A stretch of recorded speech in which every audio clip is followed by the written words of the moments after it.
Most of us have already seen the Pokemon Direct that was just released, with all the new information from the expansion pass that is due to come this year for Pokemon Sword and Pokemon Shield.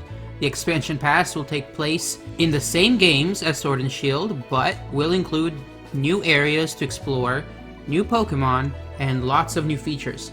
So, with the Isle of Armor and the Crown Tundra coming up, I decided to go back and analyze that great trailer that we all reacted to, including myself, and I decided to make a list of all the things that caught my eye that we should all notice before Isle of Armor and Crown Tundra are fully released later this year. Number one would have to be geography, and one of the things that I noticed was that I was wrong about something back when Sword and Shield first came out. Before Sword and Shield came out, and all we had was a map of the Galar region, a lot of people were claiming that the Galar region is from an upside-down point of view, meaning since Winden, which is based on London, is up at the top, they simply flipped it upside down. I was not willing to think or believe that they would design a region with the map intentionally being upside down when it comes to North. I'm used to North always being up when it comes to maps. This Direct, however, confirmed, based on the real-world geography of where the Isle of Armor and the Crown Tundra take place, that I was wrong. The Galar region is in fact upside down. It turns out that my original assessment was proven wrong this week, because it turns out that the Isle of Armor is based off of the Isle of Man, and not Ireland like I initially assumed when I saw the Direct. And the Crown Tundra is based off of Scotland. So, if the Isle of Man, which is west of England, is the Isle of Armor, well then, during the trailer, as you could see, they panned to the east, or rather to the right. So if the Isle of Armor is to the right of the region, then either they really mixed up the geography, or it turns out that the region was actually upside down this whole time, and Winden is actually to the south, and your hometown is actually to the north. They flipped it so that south is up and north is down. And of course, the Isle of Man wasn't enough to confirm that, but the Crown Tundra did confirm it, because when they introduced the Crown Tundra, the camera panned downwards, meaning that Scotland, which is supposed to be north, and all those cold, snowy areas with full of ice, which are supposed to be north, are actually lower than the Galar region's official map, meaning the region was upside down all along, and I was initially wrong. The second thing on my list is to do with all the regional variants that are being now introduced. While Sword and Shield did introduce plenty of regional variants just like Sun and Moon did, the fact that they have even more in store for us is not a bad thing at all. Everyone loves the idea of regional variants because it allows them to explore new ideas using old Pokemon instead of just inventing new Pokemon from scratch. It is just economical and creative all in one. And while the only regional variants we know of to be introduced so far in the expansion pass is the Slowpoke line and the legendary birds, there's always a chance that they have others in store for us that they just didn't want to spoil right away. You never know. But leaving what we don't know aside, we do know that we have Galarian Slowpoke, which is already in the game with the event, and we do know it evolves into a Slowbro or a Slowking depending on which item you use on it, with the Isle of Armor providing Slowbro's item and the Crown Tundra providing Slowking's item. And we also know that they are what is most likely Galarian, Articuno, Zapdos, and Moltres. We don't know anything about their typings though, so I do not want to go too much into speculation because I do not have a perfect record when it comes to guessing Pokemon's types. Although if I had to guess, I might get close. However, going back to the Slowpoke line, we know that Slowpoke is pure Psychic. It has lost its water typing. And we know a little bit about its personality based on the official information that they provided on the website. However, we do not know the full art of Slowbro or Slowking or their typings. Although, based on what we do see, if I had to guess, I would have to say that Slowking at least is going to be Psychic Dark or maybe Psychic Ghost. One of those two. Another major thing to know is that Slowbro does not have a shelter on its tail, meaning its evolution, while confirmed to be different, includes its lore about how it uses shoulder to evolve. If Slowbro doesn't have a shoulder on its tail, then what in the world does Slowking have on its head? and they conveniently censored out that part of its artwork, so we have no clue what it has instead of a shelter crown. So mysteries await. And of course, the legendary birds are just so fascinating to look at because we don't know anything about their stats or their typings, although it'll be fun to find out. The third thing I want to talk about is customization. They confirmed that there's a lot new hairstyles, hair colors, clothing options, lots of accessories, including for the bike and the bike outfit.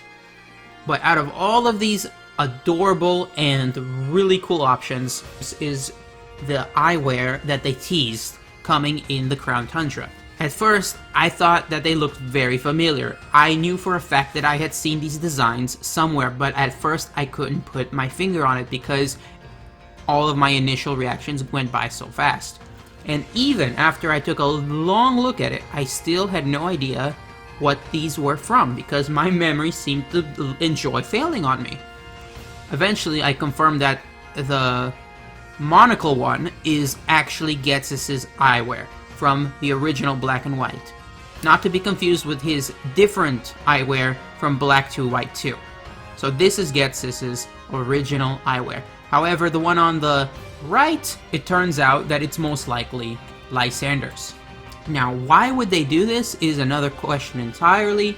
What are they referencing? Because this is a generation where we're expecting to get Gen 4 remakes. So why is there a Gen 5 villain accessory and a Gen 6 villain accessory?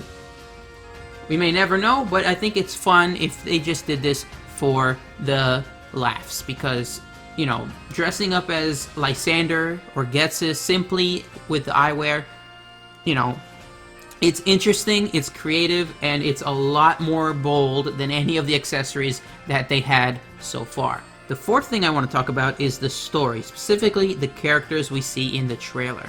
Notably, we see people like Mustard. We know that Mustard not only trained Leon, but was actually the champion of the Galar region for many years before Leon.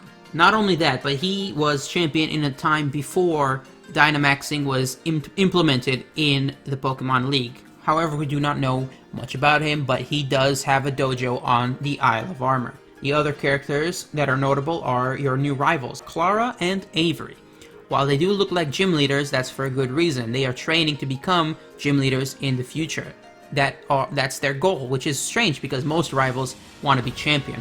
The fact that they simply want to become gym leaders is interesting because the rivals that you did have that wanted to be champion in the original playthrough of Sword and Shield ended up becoming gym leaders in the case of Bede and Marnie.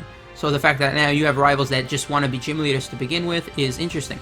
Clara specializes in poison types, and her mischievous grin certainly supports that, because that grin and her poison specialty just screams that she's not to be trusted. But of course that scream is very subconscious, and overall I'm sure she's friendly.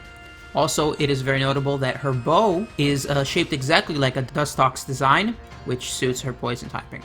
Avery, on the other hand, has very strange fashion choices, like because he has a bunch of floating balls, meaning he's one of those people with psychic abilities, which we've seen plenty of in the games ever since Generation 1.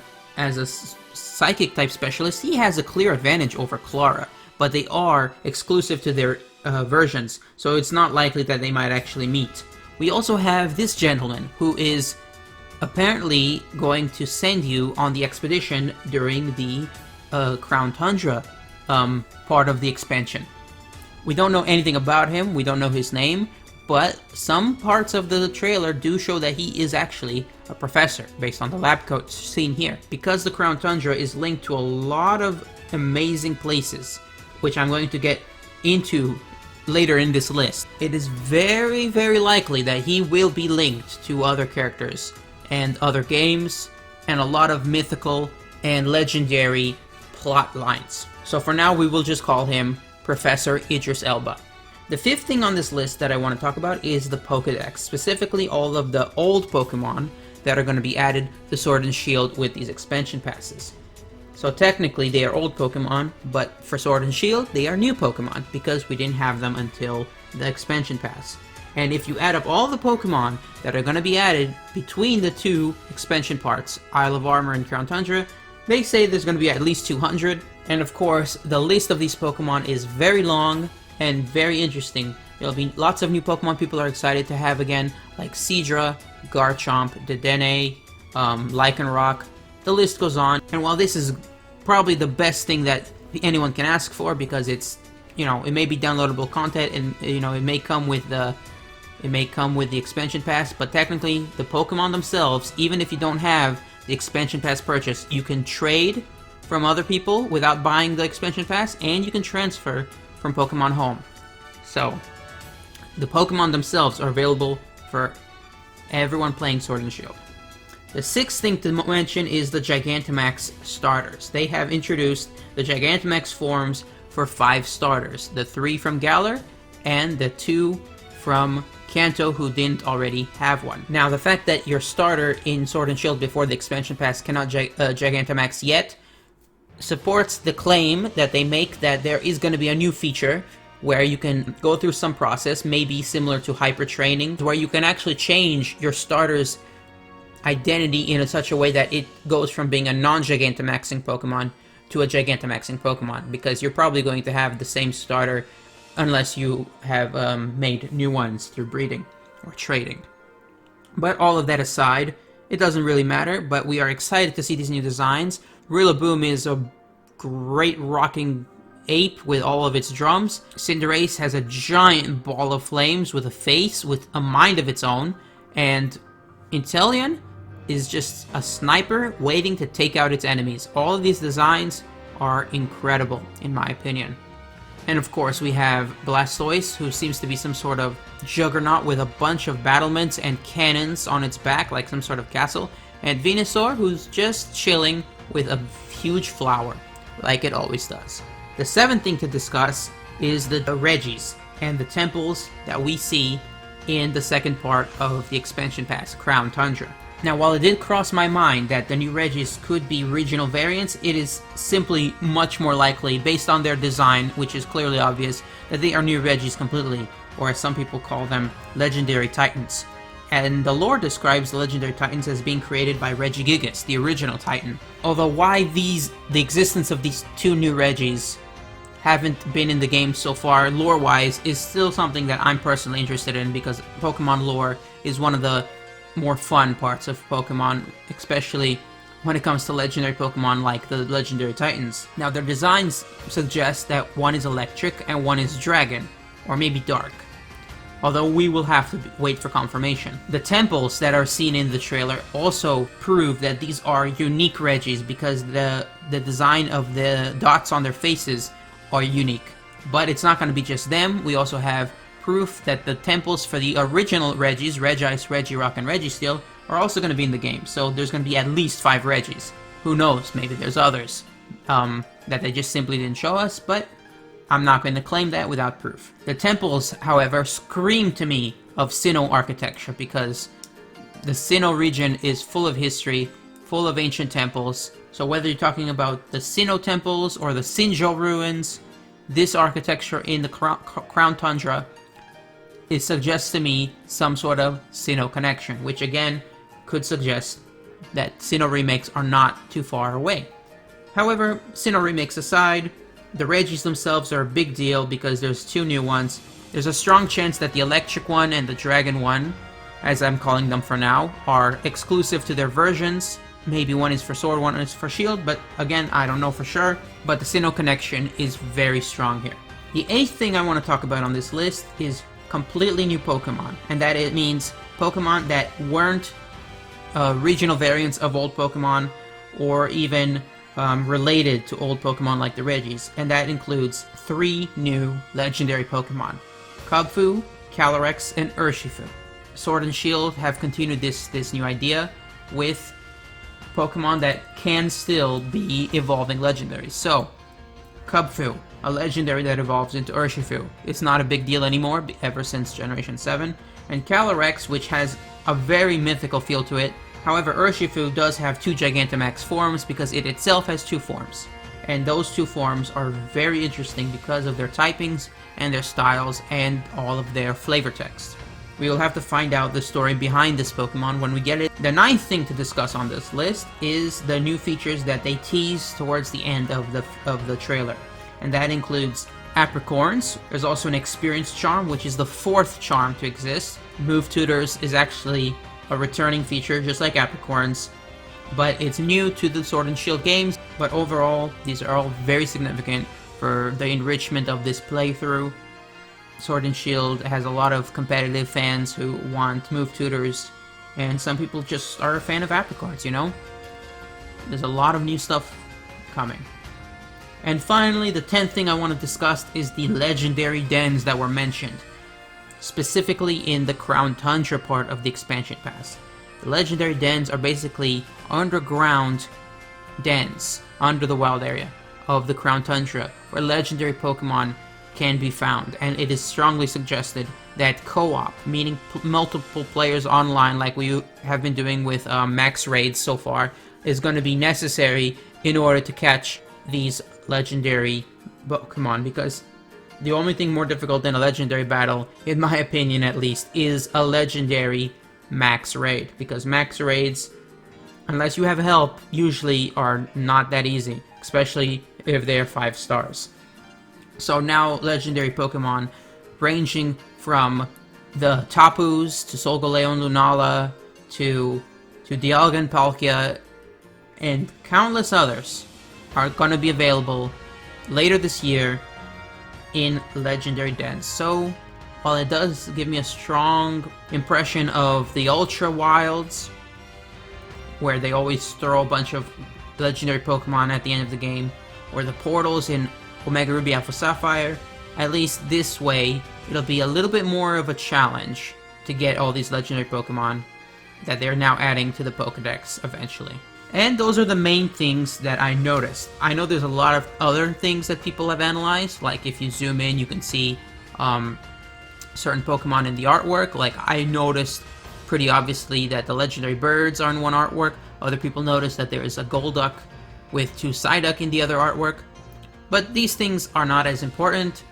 A lot of people are mentioning other things, but I only discussed the things that are both confirmable, along with some speculation on my part, but I admit when I'm speculating, as well as things that are just simply interesting or necessary to know before these expansion passes come out. So below in the comments, tell me what you found most interesting. Is it that Ghetsis and Lysander's eyewear is available? Is it that the legendary birds are getting regional variants? Is it that Slowking is a complete mystery from the neck up? Or are you just excited about Apricorns more than anything? There's countless things to talk about, and while Sinnoh Remakes was on our mind before this direct, I'm pretty sure that that is no longer the case, because these expansion passes look like they have us covered for 2020, and I am really excited. So again, thank you guys for watching. Please consider checking out my channel for more videos like this. I hope to be uploading a video daily of one form or another. I really enjoy Pokemon, so I enjoy making these videos. And support the channel any way you can, most likely by hitting the notification bell or sharing with a friend. Thank you again, and I'll see you guys next time.